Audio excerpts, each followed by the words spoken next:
Assalamualaikum warahmatullahi wabarakatuh. Kali ini kita akan mempelajari tematik pada kelas 4, tema 1, indahnya kebersamaan, subtema 1, keberagaman budaya bangsaku, pembelajaran 6. Setelah membaca teks tentang suku Minang, apa yang dapat kamu simpulkan dari teks tersebut?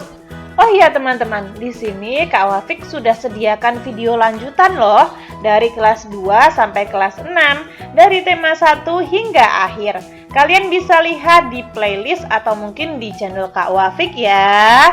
Jangan lupa like, komen, dan subscribe. Nah, suku Minang. Ini adalah rumah gadang atau rumah adat dari sana ya, dari suku Minang ya.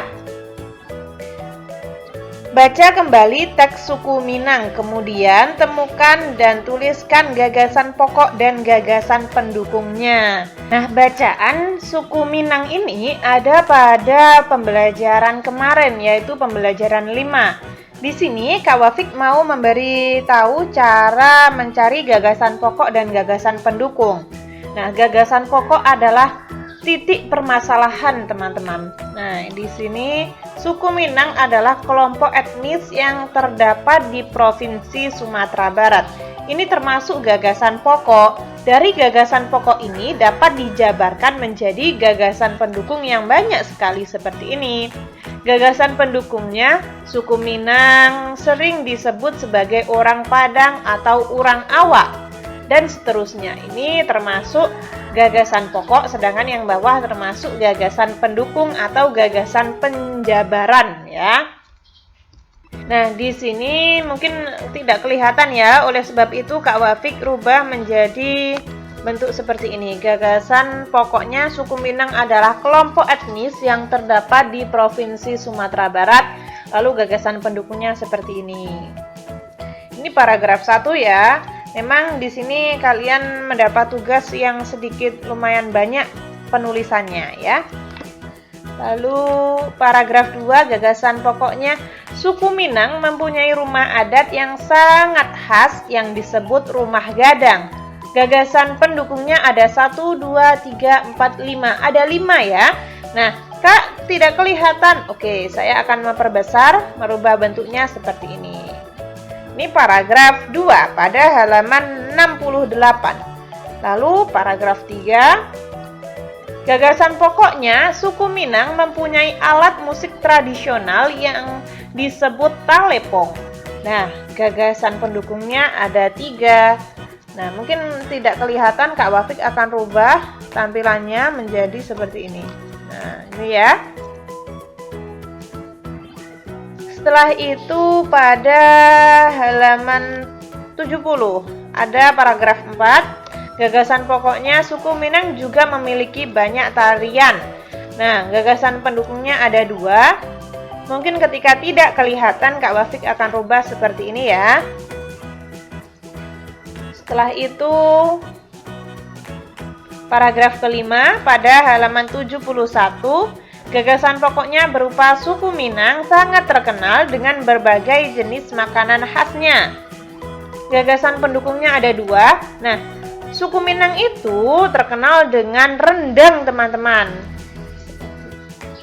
Ini adalah paragraf 5 ya teman-teman, paragraf yang akhir. Tulis kesimpulanmu tentang perbedaan gagasan pokok dan gagasan pendukung. Gagasan pokok itu terletak di kalimat utama, sedangkan gagasan pendukung di kalimat penjelas. Gagasan pokok bisa berdiri sendiri, sedangkan gagasan pendukung tidak dapat berdiri sendiri. Lalu dalam satu paragraf hanya boleh 1 gagasan pokok dan banyak kalimat penjelas atau banyak gagasan pendukung, seperti itu ya. Ini Kak Wafik sebut 3, ketika kalian ingin menyebutkan 2 juga tidak apa-apa ya. Buatlah rencana kegiatan yang mencerminkan sikap persatuan dan kesatuan dalam perbedaan di lingkungan sekolahmu. Nah, misalkan saja kalian ingin membuat kerja bakti gotong royong membersihkan sekolah. Lalu harinya kapan, tempatnya kapan, waktunya kapan. Tujuannya mungkin membersihkan sarana prasarana dan lingkungan sekitar sekolah. Latar belakang kalian melakukan kegiatan ini adalah lingkungan sekolah itu terkadang ada beberapa area yang sangat jarang dibersihkan. Oleh sebab itu, saya dan teman-teman berencana untuk membersihkannya. Nah, misalkan saja seperti itu. Ini ada pada halaman 72. Nah, seperti ini ya. Dengan mengadakan gotong royong tersebut dapat melatih kerjasama siswa dengan orang yang beragam. Mungkin dengan Pak Bun, mungkin dengan gurunya dan lain sebagainya. Permainan tradisional merupakan salah satu bentuk keragaman budaya yang ada di Indonesia, seperti bermain benteng-bentengan dan gobak sodor. Apakah kamu masih ingat cara memainkan permainan tersebut? Keterampilan apa saja yang kamu perlukan agar bermain tersebut dapat berjalan dengan baik? Bagaimana strategi memenangkan permainan tersebut? Nah, kita akan bahas satu persatu. Apakah kamu masih ingat cara memainkan permainan tersebut? Masih.